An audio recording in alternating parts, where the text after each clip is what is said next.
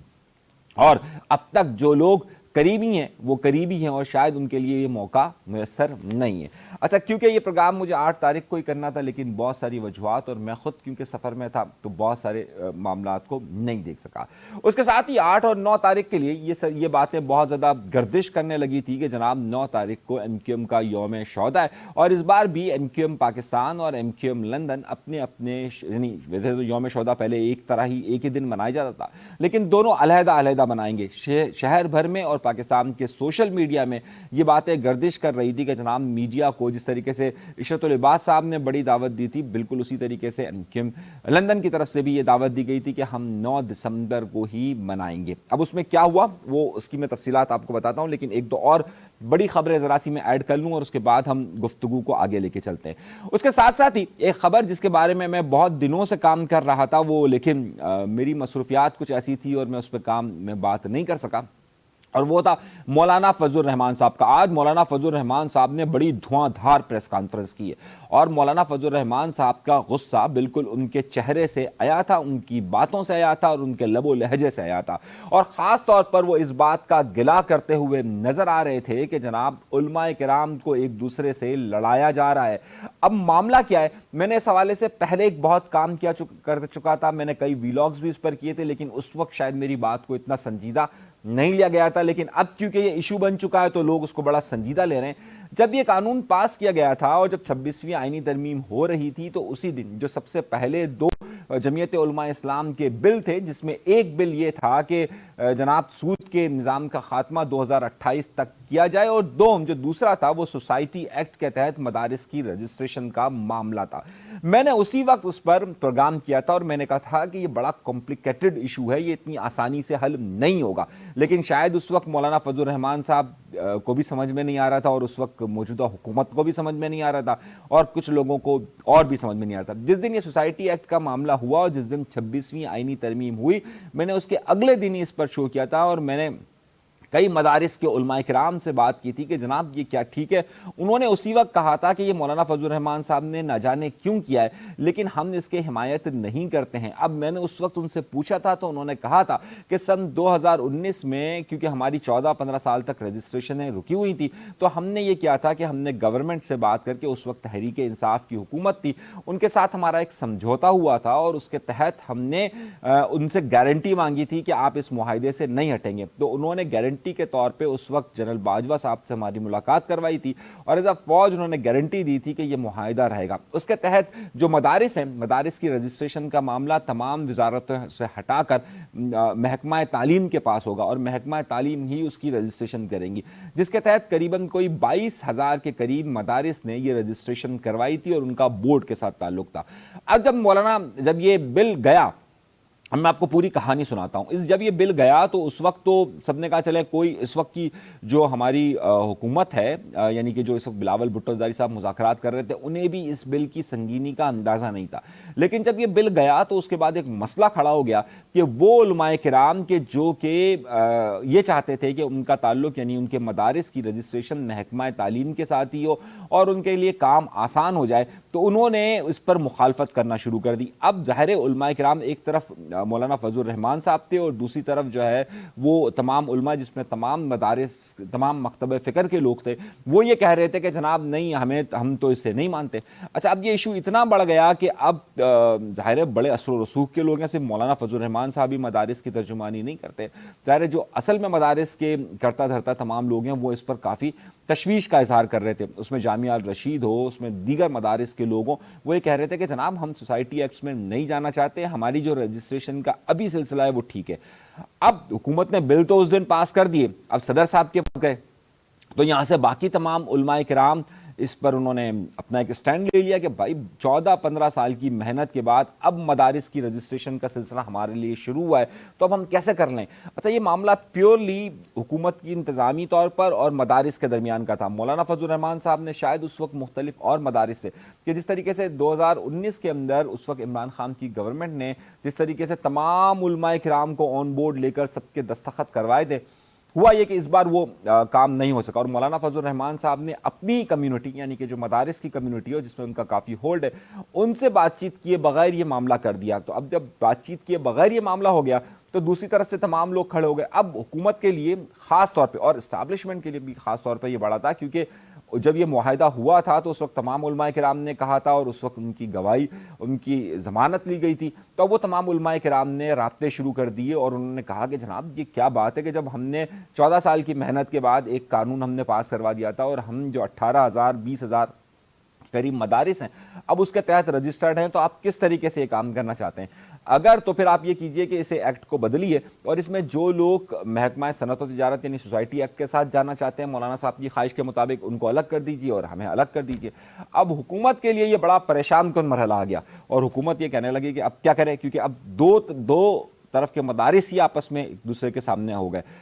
اب انہوں نے حکومت نے کہا کہ جناب یہ تو ابھی پاسبل نہیں ہو رہا کیونکہ اگر وہ یہاں سے اسے بدلتے ہیں تو دوسرے علماء کرام سارے میدان میں آنے کے لیے تیار تھے کہ اب وہ بھی اپنا پروٹیسٹ کر سکتے ہیں. انہوں نے کہا کہ چلیے مولانا کو اس بات کے لیے راضی کر دیا جائے گا کہ چلیے دونوں کی بات مان لیتے ہیں. لیکن مولانا صاحب نے آج جس طریقے سے پریس کانفرنس کی ہے اس سے لگتا ہے کہ مولانا صاحب ان باتوں کو تسلیم کرنے کے لیے تیار نہیں ہے. مولانا نے کڑی تنقید کی. انہوں نے کہا کہ جناب علماء کرام کو ہمارے سامنے رکھا گیا ہے جبکہ در حقیقت بات یہ میں اس بات کو جانتا ہوں کہ علماء کرام کی ایک بڑی تعداد خود حکومت کے پاس گئی ہے. یہ میں آپ کو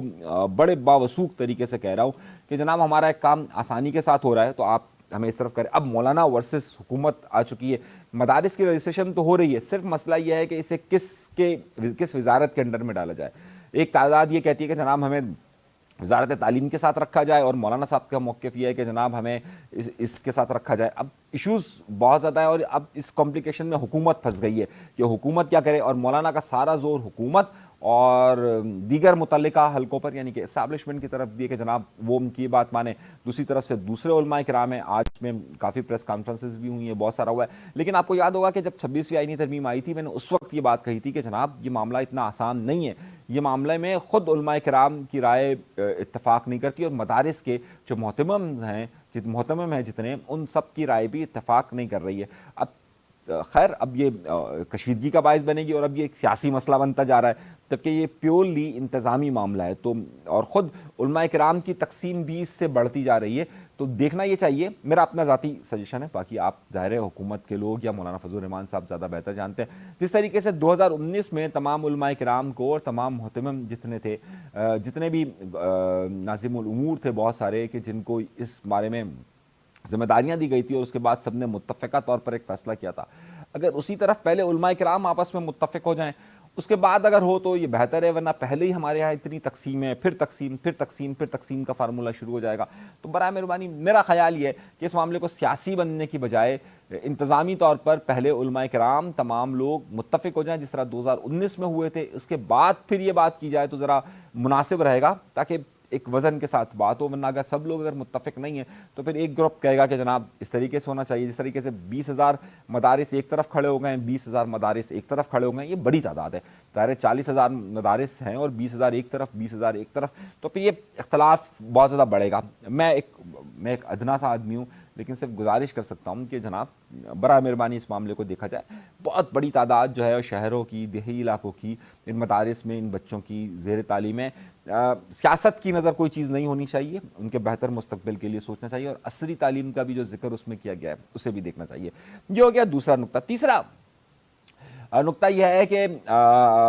اس وقت کی جو بڑی اہم خبر یہ بھی میں آپ کو دیتا چلتا ہوں کہ جناب ہو کیا رہا ہے. اب معاملہ کیا ہے؟ معاملہ یہ ہے کہ اس وقت تحریک انصاف ہر ممکن کوشش یہ کر رہی ہے کہ انہیں ایک بار پھر مذاکرات کی میز پر آ جائے, لیکن اب جو ہے وہ اسٹیبلشمنٹ نے یا موجودہ حکومت نے بالکل رخ تبدیل کر دیا ہے. وہ جو مذاکرات کی بات چیت چیزیں کچھ آگے بڑھ رہی تھی تو اب وہ بالکل ہی رد ہو گئی ہے, جس کے بعد خان صاحب کا رویہ بھی تیزی کے ساتھ بڑھتا ہوا جا رہا ہے. وہ تیز کر رہے ہیں، اور دوسری طرف سے جو ہے وہ حکومت اور مقتدرہ قوتیں بھی ظاہر ہے اس کو اس طریقے سے موقع نہیں دے رہی ہے۔ اب صورتحال یہ آ گئی ہے کہ خود تحریک انصاف یہ کہہ رہی ہے کہ جناب اب ہم انسان ہو یا فرشتے ان سے مذاکرات کے لیے تیار ہیں۔ عمر ایوب صاحب کا یہ سٹیٹمنٹ آیا۔ اب ظاہر ہے وہ جس طرف اشارہ کر رہے ہیں، انسانوں کا مطلب وہ حکومت لے رہے ہیں اور فرشتے کا مطلب جو ہے وہ اسٹیبلشمنٹ لے رہے ہیں، لیکن اسٹیبلشمنٹ ان سے کسی بھی سطح پر مذاکرات کے لیے حامی نہیں بھر رہی ہے۔ خود تحریک انصاف کا یہ موقف سامنے آ رہا ہے۔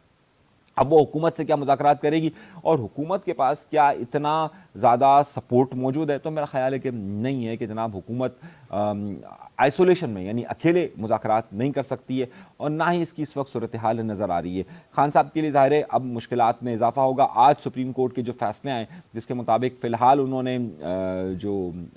فوجی عدالت ہیں اس کا معاملہ جب تک دیگر عدالتوں کا فیصلہ نہیں ہو جاتا تب تک فوجی عدالتوں کے معاملے کو پھر انہوں نے روک دیا ہے۔ تو ظاہر ہے دونوں طرف کی مشکلات ہیں، لیکن اس مشکلات میں آسانیاں اس وقت تحریک انصاف کے لیے ہرگز نظر نہیں آ رہی ہیں۔ اس میں فیصل واوڈا کی آمد کا وہ میں کسی اور پروگرام میں اس کو ذکر کروں گا، لیکن فی الحال یہ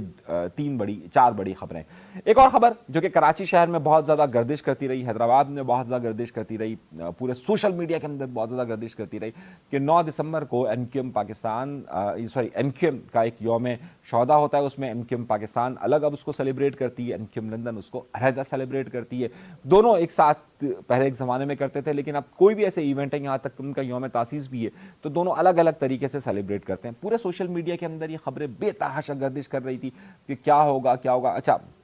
ہماری اطلاعات کے مطابق 8 اور 9 کے درمیانی شب یا ان دنوں کے اندر کراچی میں کوئی ایسی گرفتاریاں جسے بڑی گرفتاریاں کہا جا سکتا ہے وہ نہیں ہوئی تھی۔ اچھا، اب ایم کیو ایم لندن کی طرف سے بار بار یہ میسیجز آئے جا رہے تھے کہ جناب میڈیا اس کو مکمل طور پر کور کرے، ایک بڑا ایونٹ ہونا چاہ رہا ہے اور وہاں پر ان کے لوگوں کی تعداد پہنچے گی۔ اب 8 اور 9 کی درمیانی رات سے ہی وہاں پر پولیس اور رینجرز کی بھاری نفری وہاں پر موجود تھی، اور یہ کہا جا رہا تھا کہ جناب کوئی بڑا ایونٹ ظاہر ہے یہاں پر اتنی بڑی نفری کے ساتھ نہیں ہو سکے گا۔ اب ہوا یہ کہ 9 تاریخ کو دوپہر کے وقت وہاں پر ان کی خواتین اور ان کے لوگ پہنچے۔ خاص طور پر اس وقت جو لوگ ان کے پہنچے وہی جو منظر پر ہیں، یعنی کہ اس میں نثار پنور صاحب، دکائی صاحب یا دیگر یہ لوگ سارے پہنچے تھے اور خواتین کی ایک تعداد پہنچی تھی۔ انہوں نے اپنا جسے آپ پروٹیسٹ کہہ لیں یا ان کی جو دعائیہ تقریب ہے وہ بہرحال اپنا ایک رجسٹرڈ کروایا انہوں نے، اور رجسٹرڈ کروانے کے بعد وہاں ان کی پولیس کے ساتھ نوک جھونک بھی ہوئی، کیونکہ رینجرز پیچھے تھی، پولیس کے ساتھ ان کی نوک جھونک بھی ہوئی۔ اچھا، جب میری اطلاعات اب کیونکہ اس وقت میں کوئی 4 بجے کا وقت ہے، مجھ تک جو ابھی تک اطلاعات پہنچی ہے اس اطلاعات میں ان کی کچھ لوگوں کو حراست میں لیا گیا ہے۔ اچھا، یہ حراستیں رات کے وقت نہیں ہوئی بلکہ دن کے وقت اس جگہ سے ہوئی ہے، حراست میں لیا گیا۔ خواتین کہ ابھی تک میرے پاس کوئی رپورٹ نہیں ہے، خواتین حراست میں نہیں آ سکی۔ میڈیا کوریج جو ہے وہ ان کو جس طریقے سے ٹی وی چینلز پہ اس وقت انہوں نے جس طرح سے کہا تھا کہ ہوگی وہ نہیں ہو سکی ہے۔